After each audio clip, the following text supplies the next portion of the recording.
Amen. Dieu est humour. Est-ce qu'on peut dire amen à ça?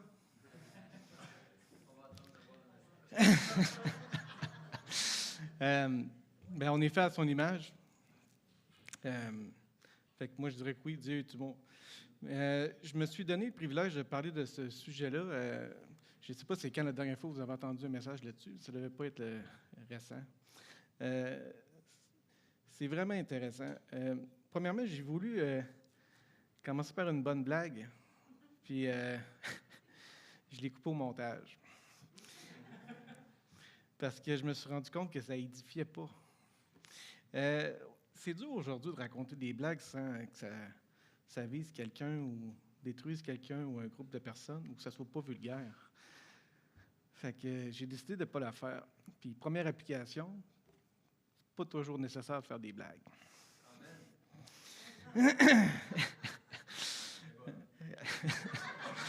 Fait que l'humour, on va voir ce soir l'humour de Dieu ou l'humour selon Dieu.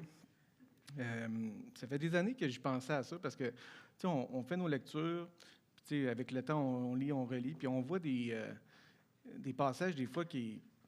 C'est spécial. Moi, je trouve ça drôle. Puis je me suis dit, si on fouille un peu, on creuse, je suis certain qu'on peut aller sortir un peu l'humour de la Bible. Mais c'est deux choses. Hein. L'humour de Dieu et l'humour de l'homme, on n'est pas à la même place. Qu'est-ce qui a fait ça? La chute. C'est ça qui est spécial. On parle de l'humour, mais on n'est pas à la même place. Et ce soir, on va regarder 3 sujets ensemble. L'humour de Dieu, l'humour de Jésus et l'humour du chrétien. Puis on va répondre à 5 questions. Dieu a-t-il vraiment le sens de l'humour? Y a-t-il de l'humour dans la Bible? Quelle sorte d'humour? Est-ce que le chrétien aujourd'hui peut faire des blagues? Puis avez-vous remarqué que Dieu, dans sa souveraineté, vous a mis dans des situations comiques pour vous apprendre quelque chose? Au travers du message, on va en parler, puis à la fin, on va revenir sur les questions pour faire un résumé. Ça vous va? En partant, on pourrait se poser la question, y a-t-il vraiment de l'humour dans la Bible ou c'est mon cerveau qui ne marche pas, là? C'est mon interprétation. C'est difficile de voir l'humour dans un livre où la vérité fait mal. C'est pas drôle. C'est pas drôle la conséquence des gens qui ne seront pas avec le Seigneur. Mais pourtant, dans plusieurs scènes, plusieurs épisodes de la Bible, on voit des teintes d'humour. Parce que Dieu parle par l'humour. Parce qu'on est les hommes, puis il y a des gens qui vont être plus réceptifs avec ça. On va commencer par l'humour de Dieu. On va aller voir quelques scènes dans l'Ancien Testament. Alors, on commence. On va aller voir Jonas. J'ai mis les versets. J'en ai enlevé parce que je voulais qu'on se concentre sur les bons versets. C'est pas que ma Bible, je l'ai pris au Dolorama, là. C'est vraiment parce que je voulais me concentrer sur les versets importants. Alors, on va lire Jonas 1. La parole de l'Éternel fut adressée à Jonas, fils d'Amittai, en ces mots. « Lève-toi, va à Ninive, la grande ville, et crie contre elle, car sa méchanceté est montée jusqu'à moi. » Et Jonas se leva pour s'enfuir à Tarsis, loin de la face de l'Éternel. Il descendit à Jaffo, et il trouva un navire qui allait à Tarsis. Il paya le prix du transport et s'embarqua pour aller avec les passagers à Tarsis, loin de la face de l'Éternel. Mais l'Éternel fit souffler sur la mer un vent impétueux. Il s'éleva sur la mer une grande tempête. Le navire menaçait de faire naufrage. Ils se rendirent l'un à l'autre. « Venez et tirons au sort pour savoir qui nous attire ce malheur. » Ils tirèrent au sort, et le sort tomba sur Jonas. Il répondit, « Je suis hébreu, et je crains l'Éternel, le Dieu des cieux, qui a fait la mer et la terre. » Ils lui dirent, « Que te ferons-nous pour que la mer se calme envers nous? » Car la mer était de plus en plus orageuse. Il leur répondit, « Prenez-moi et jetez-moi dans la mer, et la mer se calmera envers vous. Car je sais que c'est moi qui attire sur vous cette grande tempête. » Alors ils invoquèrent l'Éternel. Ils dirent, « Ô Éternel, ne nous fais pas périr à cause de la vie de cet homme, et ne nous charge pas du sang innocent, car toi, Éternel, tu fais ce que tu veux. » Puis il prit Jonas, il le jeta dans la mer, et la fureur de la mer s'apaisa. Ces hommes furent saisis d'une grande crainte de l'Éternel. Ils offrirent un sacrifice à l'Éternel, ils firent des vœux. L'Éternel fit venir un grand poisson pour engloutir Jonas, et Jonas fut dans le ventre du poisson 3 jours et 3 nuits. Premièrement, je vais prendre une gorgée d'eau, 2 petites secondes.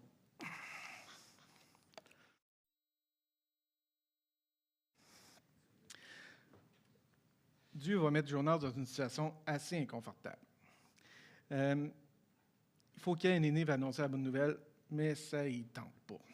Il n'est vraiment pas confortable avec ça. Fait qu'il va essayer de s'enfuir, puis il va se faire avaler par un poisson. Mais ici, Dieu veut lui montrer quoi? Dieu veut que Jonas apprenne à lui faire confiance. Il veut lui montrer que ce n'est pas à lui de décider du sort des gens de Nénive. Fait qu'il va essayer de le brasser un peu. MacArthur va dire dans ses commentaires que c'est le seul prophète qui est rapporté qui refuse une mission de Dieu. Quand même, si Dieu veut que ça se passe, ça va se passer. Puis ici, Dieu va utiliser le jeu de mots, qui est une forme d'humour. Parce que Nénive veut dire lieu du poisson. Il adorait la divinité Dagon, qui était représentée sous forme de mi-homme, mi-poisson. Puis, dans le fond, c'est comme si Dieu aurait dit à Jonas, tu ne veux pas y aller dans la ville, mais tu vas y aller en double, dans la ville puis dans le poisson. Et je trouve ça comique aussi parce que juste avant qu'il rentre dans son nouveau lit bien douillet, on se rappelle, il perd au tirage au sort. Hein? Quel Dieu silence. Il n'est pas chanceux, notre Jonas. Mais après avoir dit que c'était sa faute, les marins, ils le jettent à l'eau. Puis, tu sais, ils se font un malin plaisir de le mettre à l'eau. Puis là, eux autres, ils vont faire des vœux puis des sacrifices, puis ils vont remercier Dieu pour ça. Attends un peu, là. Ils viennent de peut-être tuer un homme, puis ils remercient Dieu. OK. Donc, bien comique, ça. Je comprends pas. Mais je ne sais pas si Jonas il connaissait la référence par rapport au nom de Nénive, mais dans sa réflexion de 3 jours, là, imaginez-vous 3 jours dans un poisson, là, pas grand-chose à faire. Là. Il n'y a pas de gymnase, il n'y a pas de... il n'y a pas de buffet, il n'y a rien à faire. Ta relation avec le Seigneur devait être assez intense. Puis, j'aime penser qu'il y a eu en fait, c'est bien personnel, là, mais j'aime penser que Jonas, il a pensé il s'est dit, dans le fond, ouais, là, Dieu, il m'a eu. Là. Mais il me garde. Il me garde au chaud, quand même. Au chaud, hein. Puis, on s'entend là-dessus, Jonas n'a vraiment pas eu une belle attitude. Il a été lâche. Il n'était pas enthousiaste. Le texte, il ne dit pas comment il a prêché rendu là-bas, mais ça ne devait pas être incroyable. Mais dans son plan, Nénive se repent. Puis même si ça ne fait pas l'affaire de Jonas. Puis le texte dit clairement aussi que Jonas était fâché, puis à cause que Dieu est bon et miséricordieux. On va aller lire. Dieu vit qu'ils agissaient ainsi et qu'ils revenaient de leur mauvaise voie. Alors Dieu se repentit du mal qu'il avait résolu de leur faire, et il ne le fit pas. Cela des plus forts à Jonas. Il fut irrité, il implora l'Éternel et il dit « Ah, Éternel, n'est-ce pas ce que je disais quand j'étais encore dans mon pays? C'est ce que je voulais prévenir en fuyant à Tarsis, car je savais que tu es un Dieu compatissant et miséricordieux, lent à la colère, riche en bonté et qui te repent du mal. Et maintenant, Éternel, retire, je te prie, mon âme, car la mort me vaut mieux que la vie. » Quand même, hein, il souhaite la mort. Ça va pas bien. Puis là, Dieu, il va pousser ça un petit peu plus loin. Dans son dernier défi, il va lui donner un petit peu de repos à Jonas. Hein, il va faire pousser une genre de grande feuille, un ricin, là, pour lui donner un peu de repos. Puis là, il va décider d'y enlever. Puis là, Jonas, il est fâché. Puis, on va aller lire ce qui se passe. Dieu dit à Jonas au verset 9, « Fais-tu bien de t'irriter à cause du ricin? » Il répondit, « Je fais bien de m'irriter jusqu'à la mort. » L'Éternel dit, « Tu as pitié du ricin qui t'a coûté aucune peine et que tu n'as pas fait croître, qui est né dans une nuit et qui a péri dans une nuit. Et moi, je n'aurai pas pitié de Nénive, la grande ville dans laquelle se trouvent plus de 120 000 hommes qui ne savent pas distinguer leur droite et leur gauche, et des animaux en grand nombre. » Il n'y a pas eu la même réflexion de Job. Hein? L'Éternel a donné, l'Éternel a repris, que l'Éternel soit béni. Ça, c'est un verset que, en connaissant l'histoire de Job, je ne veux pas expérimenter. Je ne sais pas vous autres, là, mais c'est ça.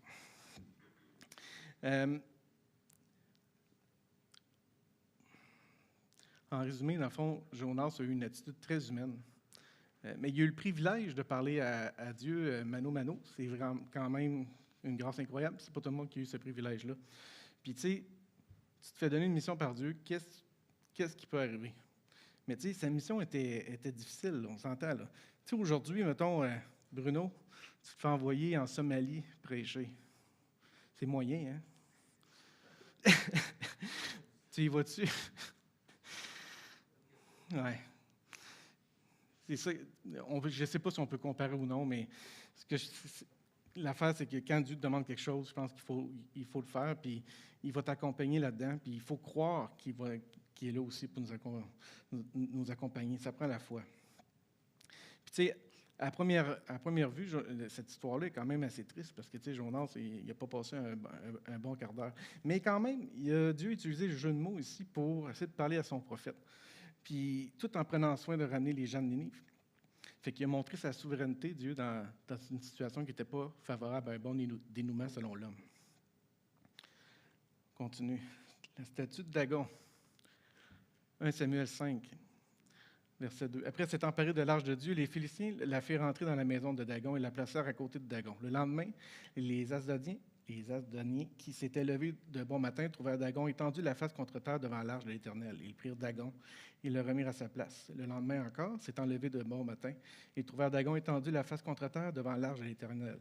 La tête de Dagon et ses 2 mains étaient abattues sur le seuil et il ne lui restait que le tronc. C'est pourquoi jusqu'à ce jour, les prêtres de Dagon et tous ceux qui entrent dans la maison de Dagon à Asdod ne marchent point sur le seuil.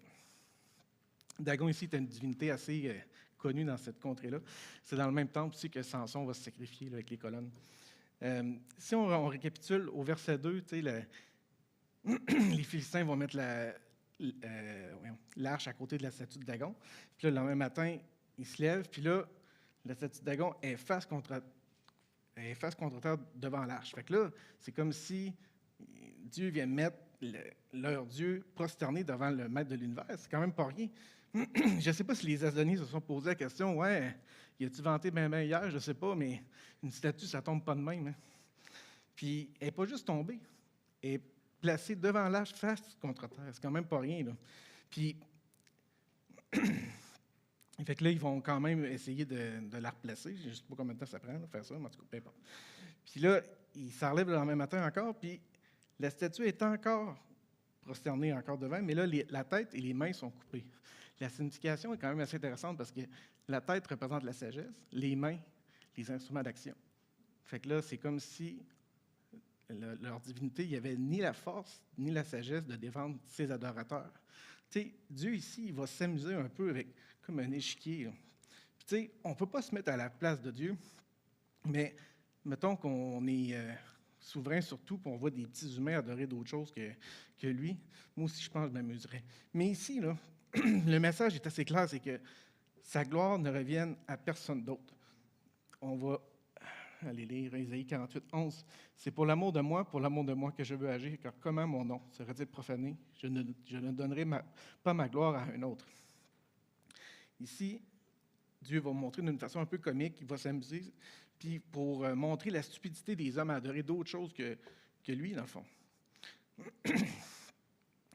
Fait que le message est assez clair à comprendre, sa gloire ne revienne à personne d'autre. Puis au verset 5, on va relire, c'est pourquoi jusqu'à ce jour, les prêtres de Dagon et tous ceux qui entrent dans la maison de Dagon à Asdod ne marchent point sur le seuil. Là, les prêtres, ils n'ont absolument rien compris. Là. Parce que là, ils continuent, mais ils ne marchent plus sur le seuil, parce que la tête et les mains étaient sur le seuil. Fait que même en voyant la puissance de Dieu, ils sont complètement aveugles. C'est assez incroyable. On continue. Dieu va se moquer. Il ne se moque pas pour le fun. Là. Psaume 2, 4. Celui qui siège dans le ciel rit, le Seigneur se moque d'eux. Dieu ici il se moque de ceux qui se rebellent contre sa royauté. Psaume 59, 7. Voici de leur bouche, ils font jaillir le mal, des glaives sont sur leurs lèvres, car qui est-ce qui entend? Et toi, Éternel, tu te ris d'eux, tu te moques de toutes les nations. Ici, Dieu va rire des agissements des hommes de Saül qui sont en train de trouver un moyen de tuer David. Dieu va rire des hommes faibles et stupides qui essaient de se mesurer à un Dieu tout-puissant et omniscient. Puis, Dieu ne prend aucun plaisir à leur égarement. Il veut que les gens se retournent vers lui. Ézéchiel 33, 11. Dis-leur, je suis vivant, dit le Seigneur, l'Éternel. Ce que je désire, ce n'est pas que le méchant meure, c'est qu'il change de conduite et qu'il vive. Revenez de votre mauvaise voie. Pourquoi mourriez-vous, maison d'Israël? Il y a toujours un but. Hein? On continue. La naissance d'Isaac. L'histoire d'Isaac, elle commence par une naissance assez miraculeuse, on le sait. Abraham et Sarah sont très âgés. Sarah est stérile. Puis là, Dieu a promis à Abraham qu'il serait le père de nombreuses nations. Mais il n'y a pas d'héritier. Fait que ça semble impossible, selon l'homme. Mais là, Dieu va annoncer à Abraham dans Genèse 17 qu'il va avoir un fils. Mais là, Abraham, quand il entend ça, là, il se regarde. Il regarde Sarah. Il se regarde. On est maganés, hein, chérie? Ça va prendre un miracle, ouais. Ça va prendre un miracle. On va aller voir la réaction à Abraham. Abraham tomba sur sa face. Genèse 17. Il rit. Il dit en son cœur, naîtra-t-il un fils à un homme de 100 ans et Sarah âgée de 90 ans, enfantera-t-elle? Dieu a fait rire Abraham, quand même. Le rire apporte la joie, la réjouissance. Puis Dieu, il veut qu'on se réjouisse en lui. Philippiens 4,4. Cet événement-là démontre encore une fois la puissance et la fidélité de Dieu. Dieu a promis, ses promesses sont solides comme le roc. Et c'est encore un encouragement pour nous aujourd'hui, hein, parce que toutes les promesses de la Bible sont encourageantes. Puis peu importe dans les situations qu'on va vivre, il y a des fois, il y a des versets qu'on va apprendre pour nous aider à traverser quelques situations. C'est pour ça qu'il faut lire et relire la Bible tout le temps, parce qu'on oublie. Fait que c'est vraiment important. Et le nom d'Isaac, ça ne vient pas du hasard, hein, ça veut dire rire. Rire. Fait que ça reflète à la fois l'incrédulité d'Abraham et Sarah d'avoir un fils, puis leur joie d'avoir un fils. Puis Dieu ici a fait rire Abraham, mais il a fait aussi rire Sarah. 18-12. Elle rit en elle-même en disant, « Maintenant je suis vieille, aurais-je encore des désirs? Mon Seigneur aussi est vieux. » L'Éternel dit à Abraham, « Pourquoi donc Sarah a-t-elle ri en disant, est-ce que vraiment j'aurai un enfant, moi qui suis vieille? Y a-t-il rien qui soit étonnant de la part de l'Éternel? Au temps fixé, je reviendrai vers toi à cette même époque, et Sarah aura un fils. » Sarah mentit en disant, « Je n'ai pas ri, car elle a eu peur. » Mais il dit au contraire, « Tu as ri. » C'est spécial comment on essaie d'en passer un au Seigneur. Hein? Ça me fait rire. Ici, Dieu va faire rire en utilisant une situation qui semblait impossible biologiquement, mais il y avait une promesse à accomplir, donc il a fait le nécessaire. La tour de Babel. Toute la terre avait une seule langue et les mêmes mots. Comme ils étaient partis de l'Orient, ils trouvèrent une plaine au pays de Shinéar et ils y habitèrent. Ils se dirent l'un et l'autre, « Allons, faites des briques et cuisons-les au feu. » Et la brique leur servit de pierre et le bitume leur servit de ciment. Ils dirent encore, « Allons, bâtissons-nous une ville et une tour dont le sommet touche au ciel et faisons-nous un nom afin que nous ne soyons pas dispersés sur la face de toute la terre. » L'Éternel descendit pour voir la ville et la tour que bâtissaient les fils des hommes. Alors Dieu a descendu à aller voir ce qui se passe. Il part de où, là? Il n'y avait pas besoin de descendre. Hein? Il est partout. Puis je trouve ça drôle comment que Dieu a inspiré Moïse pour prendre ce mot-là. Parce que je suis allé voir le mot vraiment en hébreu et en grec, puis c'est vraiment l'idée de descendre vers quelque chose. Donc, il y a de l'humour aussi. Là. C'est direct. Là. Mais ça ne change pas le message parce que Dieu ici va il va les punir pour la désobéissance en confondant toutes les langues. Fait que Dieu ici a encore utilisé l'ironie dans ce passage-là. Dans l'Ancien Testament, il y a encore d'autres places que j'ai pas, on n'ira pas voir, mais je vais quand même en nommer quelques-unes pour vous montrer qu'il y a quand même plusieurs passages qui est teinté d'humour. Dans 1 Roi 18, quand Élie va se moquer des faux dieux, il va dire, votre Dieu est occupé, il dort, et il est aux toilettes, en tout cas, peu importe. Mais ici, l'utilité, c'est de dénoncer l'impuissance des idoles. Dans Nombre 22, quand Balaam et Lânès, ils se promènent, puis là, Dieu va bloquer les issues. Puis là, Balaam, il frappe l'âne. Mais là, il va finir par faire parler l'âne. On est-tu dans un cartoon? Là? C'est quand même spécial. Là. Encore là, l'utilité, c'est de corriger son prophète. Même dans la création, l'ornithorynque, quand même, là, c'est spécial. Là. Les premiers qui l'ont trouvé, là, je ne sais pas si on a essayé de trouver la colle et le duct tape là-dessus, là, mais c'est spécial là, comme animal. Là.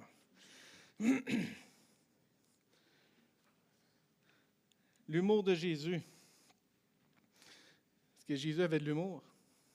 Question piège. Hein? Je vais dire oui. Mais son humour est parfait. Hein? Est adéquat dans toutes les situations. Puis, on va aller voir quelques passages. Il va utiliser l'absurdité. Matthieu 15-14.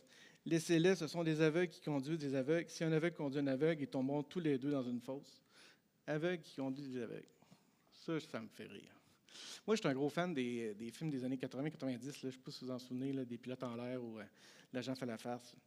Il y avait beaucoup de scènes aussi que, mettons, il se passe de quoi au premier plan, puis en arrière-plan, tu as des gags souvent très physiques. Puis c'est ce genre d'humour-là, là. Des aveugles qui conduisent des aveugles qui tombent dans une fosse. L'image est très drôle. Mais ici, Jésus parle des pharisiens qui sont aveugles, qui conduisent des aveugles dans leur enseignement. Matthieu 19, 24. Il est plus facile à un chameau de passer par le trou d'une aiguille qu'à un riche entrer dans le royaume de Dieu. C'est absurde. Mais même Dieu peut faire ce miracle-là. Dans ce temps-là, les gens voyaient la richesse comme une bénédiction. Fait que c'est difficile d'un riche de rentrer dans le royaume s'il pense qu'il est béni. Il fallait qu'il abandonne sa vie pour la donner à Christ. En fait, il fallait que le cœur change. Tu sais, ça ne veut pas dire de tout donner, bing bang, tes shots, puis tu n'as plus rien, c'est pas ça. Il faut que le cœur change. Et évidemment, ton rythme de vie va changer. Puis ça, il n'y a pas grand monde qui était capable de faire ce sacrifice-là. Puis c'est encore ça aujourd'hui. Hein. Les gens qui pensent, les gens riches, ils pensent qu'ils ont tout, mais après leur mort, ils vont tout manquer. Matthieu 7, verset 3 à 5. Pourquoi vois-tu la paille qui est dans l'œil de ton frère et n'aperçois-tu pas la poutre qui est dans ton œil? Ou comment peux-tu dire à ton frère, laisse-moi ôter une paille de ton œil, toi qui as une poutre dans le tien? Hypocrite, ôte premièrement la poutre de ton œil, alors tu verras comment ôter la paille de l'œil de ton frère. Ici, Jésus, il enseigne l'hypocrisie du cœur.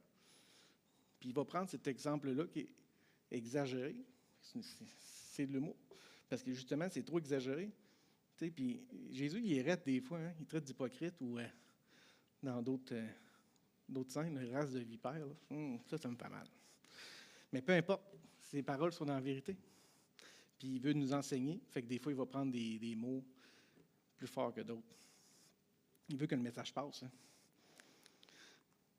L'exagération, Matthieu 23, 24. Conducteur aveugle, vous filtrez vos boissons pour éliminer le moucheron, mais vous avalez le chameau. Le moucheron était construit comme le plus petit des animaux impurs, le chameau le plus grand. Fait que le message est assez simple. Les pharisiens ils étaient très à l'affût des petits péchés, genre lave-toi les mains avant de manger. Mais l'hypocrisie, l'avarice, la méchanceté, ça, on ne connaît pas. Puis, tu sais, Jésus ici veut vraiment passer un message clair, puis il va utiliser l'exagération.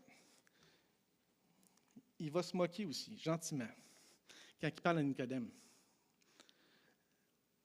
Il va, dans le fond, il va souligner la faille spirituelle de la nation de l'époque, parce que même le grand docteur juif, il n'était pas capable de reconnaître que l'enseignement sur la purification spirituelle et la transformation personnelle reposait clairement sur l'Ancien Testament qu'il était censé connaître. Tu sais, Nicodème devait être gêné. Là. La femme adultère, on va aller lire. Jean 8. Jésus se rendait à la montagne des Oliviers, mais dès le matin, il alla de nouveau dans le temple et tout le peuple vint à lui. S'étant assis, il les enseignait. Alors les scribes et les pharisiens amenèrent une femme surprise en adultère et la plaçant au milieu du peuple et dirent à Jésus, « Maître, cette femme a été surprise en flagrant délit d'adultère. Moïse, dans la loi, nous a ordonné de lapider de telle femme. Toi donc, que dis-tu? » Il disait cela pour l'éprouver afin de pouvoir l'accuser, mais Jésus s'étant baissé, écrivait avec le doigt sur la terre. Comme il continuait à l'interroger, il se releva et leur dit, « Que celui de vous qui est sans péché jette le premier la pierre contre elle. » Et s'étant de nouveau baissé, il écrivait sur la terre. Quand ils entendirent cela, accusés par leur conscience, ils se retirèrent un à un depuis le plus âgé jusqu'au dernier, et Jésus resta seul avec la femme qui était là au milieu. Alors, s'étant relevé et ne voyant plus que la femme, Jésus lui dit, « Femme, où sont ceux qui t'accusaient? Personne ne t'a-t-il condamné? » Elle répondit, « Non, Seigneur. » Et Jésus lui dit, « Je ne te condamne pas non plus. Va et ne pêche plus. » On a Jésus ici qui crie à terre, puis il prend son temps, comme s'il ne regarde pas trop ce qui se passe autour de lui. Puis il va lancer, « Que celui de vous qui est sans péché jette le premier la pierre contre elle. » Puis là, pouf, tout le monde s'en va. Puis il dit, « Ouais, ils sont rendus où ceux qui t'accusaient, là? » Moi, je trouve ça drôle. C'est une phrase à la bonne place, au bon moment, juste pour... C'est la vérité, dans le fond. Puis, qu'est-ce qu'on peut apprendre de cet épisode-là? Premièrement, Jésus aurait pu lancer la première pierre, mais il ne l'a pas fait. Il comprend qu'on est imparfait, il comprend qu'on a nos limites. Puis, tu sais, lancer la première la pierre, ça aurait fait que la femme elle serait morte pour son péché. Mais Jésus, il a laissé une chance de se repentir et de ne plus recommencer. Puis encore aujourd'hui, Jésus, il ne nous lance pas la première pierre. Deuxièmement, Jésus ne nous condamne pas. Au verset 11, il ne dit pas « je te pardonne », il dit « je ne te condamne pas non plus ». Il n'est pas là, Jésus, pour nous pointer du doigt, là, pour nous accuser, là, puis essayer de nuire à la relation qu'on a avec le Père. Là. Il est là pour nous guider, nous réconforter, nous encourager. Troisièmement, sans la grâce, on n'est rien. Jésus nous aime pas mal plus qu'on pense. C'est difficile d'aimer Jésus comme lui nous a aimés. En fait, c'est impossible. Mais au moins développer une attitude de reconnaissance permanente, là, évidemment. On continue. Excusez, je n'avais pas mis tous les textes. La rencontre avec Zachée. Jésus, on va aller lire Luc 19. Jésus était entré dans Jéricho, traversait la ville, et voici un homme riche appelé Zachée, chef des publicains, cherchait à voir qui était Jésus, mais il ne pouvait y parvenir à cause de la foule, car il était de petite taille. Il courut en avant et monta sur un sycomore pour le voir, parce qu'il devait passer par là. Lorsque Jésus fut arrivé à cet endroit, il leva les yeux et dit « Zachée, hâte-toi de descendre, car il faut que je demeure aujourd'hui dans ta maison. » Zachée se hâta de descendre et il le reçut avec joie. Voyant cela, tous murmuraient et disaient « Il est allé loger chez un homme pécheur. » Mais Zachée, se tenant devant le Seigneur, lui dit « Voici, Seigneur, je donne aux pauvres la moitié de mes biens, et si j'ai fait tort de quelque chose à quelqu'un, je lui rends le quadruple. » Jésus lui dit « Le salut est entré aujourd'hui dans cette maison, parce que celui-ci est aussi un fils d'Abraham. Car le Fils de l'homme est venu chercher et sauver ce qui était perdu. » Zachée, un grand homme de petite taille. En résumé, tu sais, Zachée, on s'entend, il ne devait pas avoir une belle image. Hein? Puis, il veut voir Jésus, mais il n'est pas tout seul. Il y en a d'autres. Fait que la seule solution qu'il trouve, c'est de monter un arbre. Puis moi, qu'est-ce que je trouve cocasse? À cause de son image, hein, parce que c'était sûrement pas le gars le plus intègre de la ville, là, puis de sa petite taille, mais le voir se faufiler pour monter un arbre, moi, ça me fait rire. Mais c'est cocasse comme situation, parce que, tu sais, qui va faire ça? Là?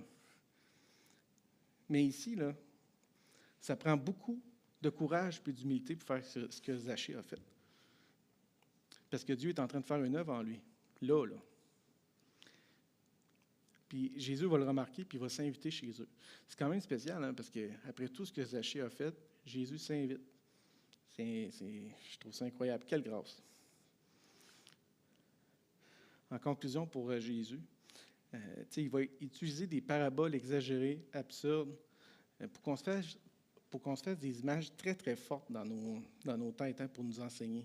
Parce que les passages qu'on a vus, là, tout le monde les connaît. Là. Puis ça reste parce que, justement, ça fesse. Puis parfois aussi, il va juste dire des paroles à la bonne place, au bon moment, pour nous challenger sur nos pensées ou nos agissements. Puis le but de tout ça, c'est pour nous transformer. L'humour du chrétien. On va voir l'utilité de l'humour, puis on va voir des mises en garde aussi. 2 secondes. Pourquoi l'humour est important dans nos vies? Premièrement, l'humour nous aide à être joyeux, à nous réjouir. Proverbe 4.4, réjouissez-vous toujours dans le Seigneur, je le répète, réjouissez-vous. C'est un commandement de se réjouir. Un commandement. La définition de se réjouir, c'est tirer de nouveau un grand plaisir de quelque chose, éprouver de la joie ou une vive satisfaction. Fait qu'il nous ordonne de se réjouir en lui parce qu'il sait que c'est bon pour nous. L'humour nous aide toujours à traverser des situations difficiles. Proverbe 17.22, un cœur joyeux est un bon remède, mais un esprit abattu dessèche les eaux. C'est pas toujours facile, hein? Tout dépendant de ce qu'on vit. Là. Mais la bonne nouvelle, c'est qu'on peut s'en remettre à lui, puis il va changer notre tristesse en réjouissance. C'est une promesse. Puis il y a juste Dieu qui peut faire ça. Puis David l'a expérimenté. Psaume 32, « Et tu as changé mes lamentations en allégresse, tu as délié mon sac et tu m'as ceint de joie. » Troisièmement, l'humour est aussi une voie de sanctification pour l'orgueilleux que nous sommes, en passant. L'autodérision, apprendre à rire de nous-mêmes, ne pas se prendre trop au sérieux, de se mettre en dessous des autres. Ce genre d'humour-là nous fait avancer. Dans l'équipe de louange, on le pratique beaucoup, mais en fait, c'est beaucoup dirigé vers moi, l'autodérision, mais en tout cas, mais on le pratique, c'est ça l'important.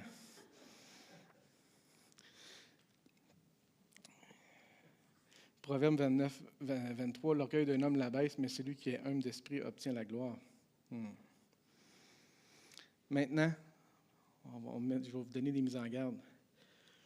Prenons garde à ce qu'on lit, on écoute, on regarde. Philippiens 4.8, « Que tout ce qui est vrai, tout ce qui est honorable, tout ce qui est juste, tout ce qui est pur, tout ce qui est aimable, tout ce qui mérite l'approbation, soit l'objet de vos pensées. » Notre cerveau prend des notes, hein? Puis toutes nos réactions, nos interactions qu'on a avec le monde, c'est influencé par ça. Puis c'est pour ça que c'est important de faire attention à ce qu'on lit, on regarde ou on écoute. Prenons garde à nos paroles, qu'on n'entende ni paroles honteuses, ni propos insensés, ni plaisanteries, choses qui sont inconvenantes, qu'on entende plutôt des actions de grâce. Colossiens 4.6, « Que votre parole soit toujours accompagnée de grâce, assaisonnée de sel, afin que vous sachiez comment il faut répondre à chacun. » Je me souviens, avant, quand j'avais un gag à faire sur quelqu'un, je n'allais pas le faire, là, dans le sens que je ne m'en retenais pas. Là. Mais combien de fois tu vas détruire une réputation? C'est pas toujours super méchant, mais ça reste que tu aurais dû te la fermer. C'est souvent ça qui arrive.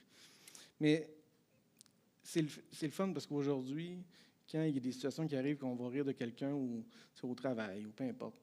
Mais je vais être porté à plus défendre la personne ou essayer de trouver de quoi de positif ou changer de sujet ou m'éloigner. Mais le fait de trouver de quoi pour rire, c'est presque disparu. Je ne peux pas dire que c'est disparu, mais c'est presque disparu. Fait que c'est fun, c'est la sanctification qu'on voit live. Là. Je suis allé voir le mot aussi plaisanterie dans Éphésiens 5.4, ni plaisanterie. C'est vraiment faire une blague de mauvais goût qui est méchante. Là. Parfois, il faut vraiment tenir sa langue, hein, comme j'ai dit au début. Si quelqu'un croit être religieux sans donner sa langue en bride, mais en trompant son cœur, la religion de cet homme est vaine. Prenons garde à nos hobbies et avec qui on les fait. 1 Corinthiens 15.33, ne vous y trompez pas, les mauvaises compagnies corrompent les bonnes mœurs. Je réponds juste par des versets. Proverbe 13.20, celui qui fréquente les sages devient sage, mais celui qui se plaît avec les insensés s'en trouve mal. 2 Corinthiens 14.15, ne vous mettez pas avec les infidèles sous un joug étranger, car quel rapport y a-t-il entre la justice et l'iniquité? Ou qu'y a-t-il de commun entre la lumière et les ténèbres? Quel accord y a-t-il entre Christ et Bélial? Ou quelle part a le fidèle avec l'infidèle? C'est assez clair, hein? Prenons garde à notre témoignage en général. Acte 1.8. « Mais vous recevrez une puissance, le Saint-Esprit, survenant sur vous, et vous serez mes témoins à Jérusalem, dans toute la Judée, dans toute la Samarie et jusqu'aux extrémités de la terre. » Refléter Christ en tout temps. Ça devrait être notre but. Hein. Tu sais, souvent, là, quand on commence à dire des niaiseries, là, ou faire des mauvaises plaisanteries, là, c'est à cause que les 3 points qu'on a vus, ce n'est pas respecté. Puis, tu sais, il faut se rappeler aussi que la plupart des jeunes de notre entourage, ils connaissent un seul chrétien, en général. Tu es l'ambassadeur. Tu es la lumière de Christ. Penses-tu que ton témoignage n'est pas important? Souvent, c'est long. Il y a un temps à faire. Mais ton témoignage va impacter, c'est sûr. Il faut se poser la question, est-ce qu'on remplit notre mission? Si tu ne le fais pas, bien, commence à prier. Demande de l'aide, l'Église est là pour ça. En conclusion, on va lire nos questions du début. Dieu a-t-il vraiment le sens de l'humour? Oui, mais il est différent du nôtre. Puis son but, c'est nous parler, nous exhorter, nous brasser un petit peu. Des fois, on en a besoin. Y a-t-il de l'humour dans la Bible? Oui. Quelle sorte d'humour? On a vu de l'absurdité, des scènes cocasses, de l'exagération, de l'ironie. Puis il y en a plus, il faut juste les découvrir. Est-ce que le chrétien aujourd'hui peut faire des blagues? Oui, mais pas n'importe qui. Là. On peut... Mathieu Desjardins, il n'est pas là ce soir? Non, OK, c'est bon.